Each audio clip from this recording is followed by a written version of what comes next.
کل کی بات بتاؤں آپ کو, مزہ آئے گا آپ کو یہ واقعہ سن کے. یہ پکڑ دراز تو میں فارم میں آیا ہوں. نعیم بٹ صاحب تمہیں سلام ہے. کوئی ایک انسان تو ہوا جس نے نام لے کے ایکسپوز کیا ہے. اتنے لوگوں کو دھوکہ دیا ہے یار ان دونوں نے, اتنے لوگوں کو پیسے برباد کر دیے. میرے پاس واقعات کی ایک طویل فہرست ہے. نعیم بٹ صاحب نے 2 بڑے فراڈیوں کو بے نقاب کیا, اور ان فراڈیوں نے مولانا طارق جمیل صاحب کا نام بھی خوب اچھی طرح استعمال کیا اور عوام کو بہت پاگل بنایا. نعیم بٹ صاحب کی اس جرت اور حق گوئی پر ان کا شکریہ ادا کرنا چاہیے. یہ پرچی میں نے ہی کسی کے ذمہ لگائی تھی کہ مجھے لکھ کے دے تاکہ مجھے یاد آ جائے. بہت دنوں سے نعیم بٹ ہے نا لاہور میں جو تبلیغ کے ہیں, میسج ٹی وی میں اکثر ان کے بیانات بھی آتے ہیں, ان کا شکریہ ادا کرنا تھا. میں نے اگلے ہی دن کرنا تھا لیکن ڈیلے ہوتا جا رہا تھا وہ شکریہ. کئی سال پہلے کی بات ہے, جب میں حضرت مولانا طارق جمیل صاحب سے ملنے کے لیے گیا تو ایک فراڈیا کو میں نے ان کے ساتھ دیکھا جو حضرت پہ دم کرتا تھا جن بگانے کے لیے. سمجھ رہے ہو, ہمارے اکابر ہمارے علماء یہ عاملوں کے آگے آگے ڈھیر ہو جاتے ہیں.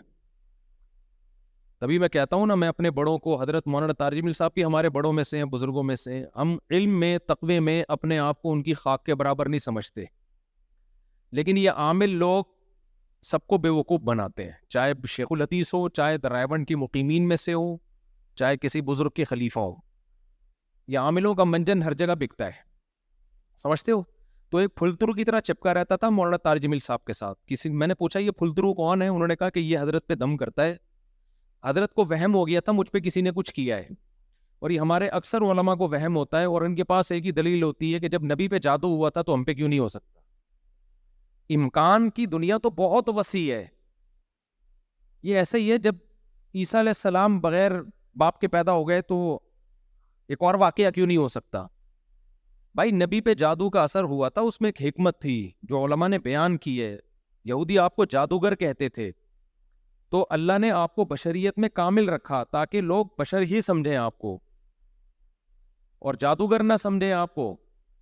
تو اللہ نے تھوڑا سا اثر ہونے دے دیا, ورنہ اتنی اندھی لگی ہوئی ہوتی تو ابو بکر پہ کیوں نہیں ہو گیا, عمر پہ کیوں نہیں ہو گیا, عثمان پہ کیوں نہیں ہو گیا, علی پہ کیوں نہیں ہو گیا رضی اللہ عنہ. یہودی یہی کرتے رہتے بیٹھ کے سارا دن. تو اتنا نہیں کھاتا چل رہا یہ جادوگروں کا اور عاملوں کا. تو میں حضرت کی خدمت میں گیا تھا چند سال پہلے, شاید میری پہلی ملاقات تھی, تو میں نے پھلترو دیکھا. دوبارہ گیا تو بھی بعد میں پتا چلا پھلترو ہے, پہلی دفعہ میں تھوڑی پتا چلتا ہے, پہلی دفعہ میں تو ہوتے شاید ویسے ہی بیٹھا ہو. پھر ویڈیو میں دیکھا چپکا ہوا جا رہا ہے. میں نے کہا یہ ہے کون, کسی نے بتایا حضرت کا جن اتارتا ہے. میں نے ان کے اسسٹنٹ کو, شاگرد تھا کوئی, میں نے کہا حضرت کو پیغام پہنچا دو, خدا کے لیے اس پھلترو کو ہٹائیں, یہ آپ پہ کوئی جن نہیں ہے, کوئی چڑیل, کوئی بھوت نہیں ہے, آپ اتنے بڑے آدمی ہو تو یہ ہٹائیں اپنے آپ سے. لیکن حضرت کو تھا کہ شاید کوئی پہنچا ہوا. اس پھلترو نے اتنا کیش کرایا ہے مولانا طارق جمیل صاحب کو. اب تو چونکہ بات لیک آؤٹ ہو گئی ہے نا, نعیم بٹ صاحب نے کر دی ہے لیک آؤٹ, تو پھلترو کو چاہیے اب الجھے نعیم بٹ صاحب سے. انہوں نے لیک کر دیا, اللہ کا بڑا فضل ہے, بہادری والا کام خاندانی کر دیا. میں نام نہیں لینا چاہتا تھا کہ اسپیسیفک لوگوں کا نام لے کے ان کی بات کرنا بلا وجہ کی دشمنی ہے. کوئی ایک پھلترو ہو تو آدمی نام بھی لینا.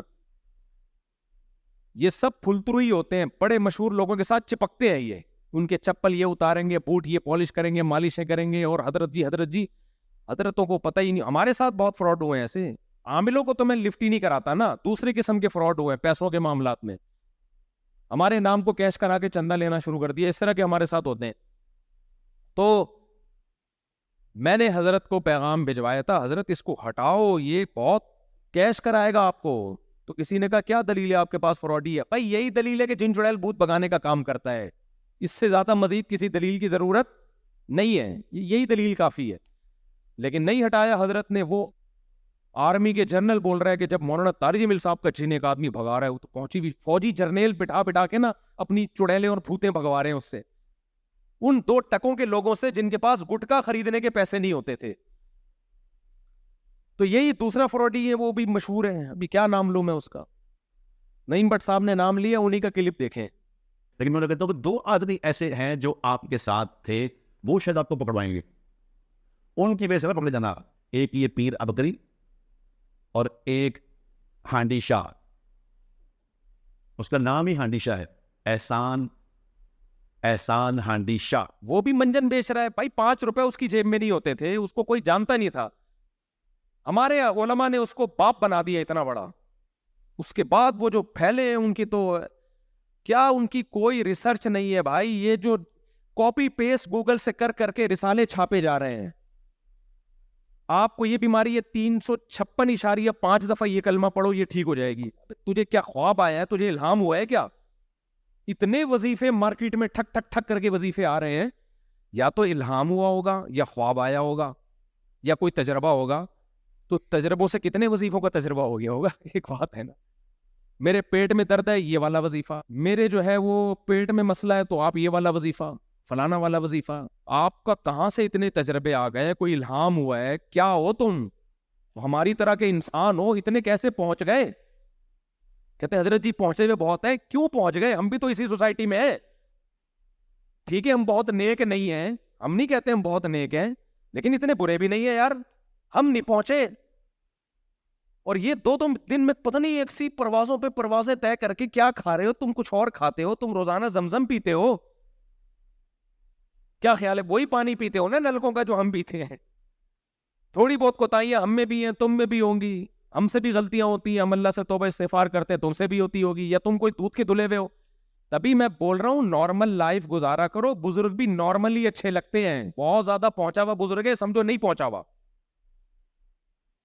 بزرگ وہی اچھا ہوتا ہے جو نارمل. اور ہمارے جتنے اکابر ہیں وہ سب نارمل لائف گزارتے تھے, کبھی انہوں نے بڑے بڑے دعوے نہیں کیے. ویسے بھی یاد رکھو مشہور لوگوں پہ نظر لگنے کا امکان بھی تقریباً ختم ہو جاتا ہے, اور جن چڑیل بھوت کے اثرات بھی ان پہ ختم ہو جاتے ہیں. تقریباً ناممکنات میں سے ہے کہ کسی مشہور آدمی پہ جن چڑھے یا جادو کا اثر ہو.